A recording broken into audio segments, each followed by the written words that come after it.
Hello everybody, and welcome to the world of Airbus corporate jets. What we're going to do in the next few minutes is take a look at, remind ourselves a little bit about what the benefits of corporate jets are, and then we're going to take a look at how the market has been evolving in China, Asia Pacific, and then I'll conclude with a little bit of a taster about what Airbus corporate jets have in the way of features to offer customers.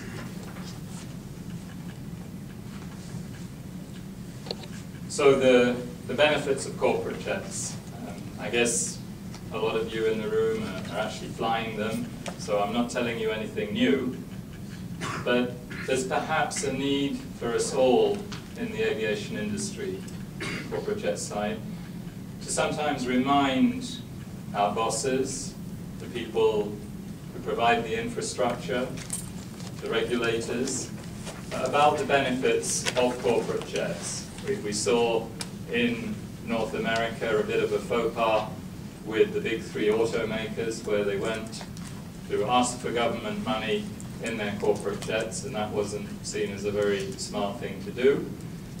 Worse than that, when they were questioned about it, instead of putting up their hands and say, yes, I use corporate jets, but it's justified. I'm paid whatever it is, $5, $10, $15 million a year, and it just doesn't make sense for me to sit around in an airport lounge.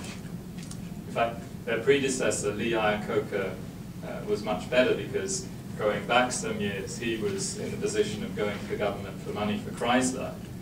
And he was quoted as saying something like, well, I'll sell my corporate jet if I have to, but then I'm going to lease it back again because I need it. So in that sort of climate, there's perhaps a real need for us to remind government officials and the people in the industry and the principals who are paying for this what the benefits are. You know them probably better than me, but that's why I'm showing you them. So obviously, you can visit several cities in a day, you can be productive while you're traveling, secure the schedule, and of course avoid all the hassle and queuing and security stuff at the airport. Some of the other things that you can do, you can obviously choose a different airport to fly from.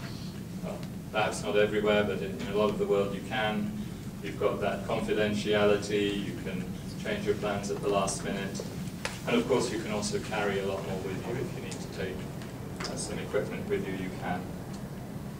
In terms of a government, slightly different set of benefits, all of the previous ones, but you've also got the added benefit of being ready to go the moment you arrive. If you imagine it's a presidential or state visit, then whoever the Prime Minister, President, royalty, they'll probably be greeted on arrival by a suitable level person in the country, so they need to step off the aircraft ready to go.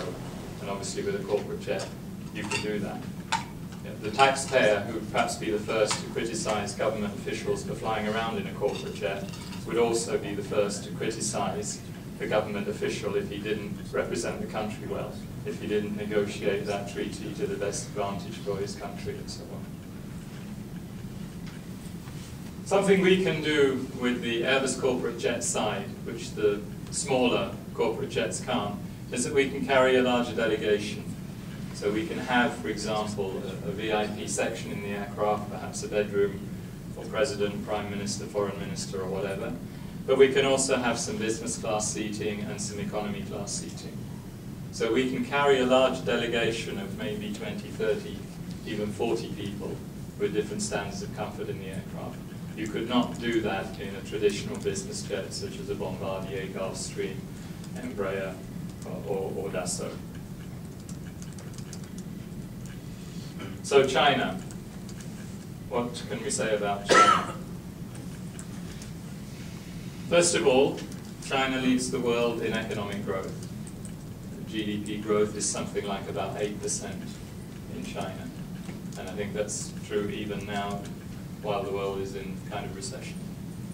So China is very much a growing market, And on the airline side, our rule of thumb is that passenger traffic grows at about twice GDP.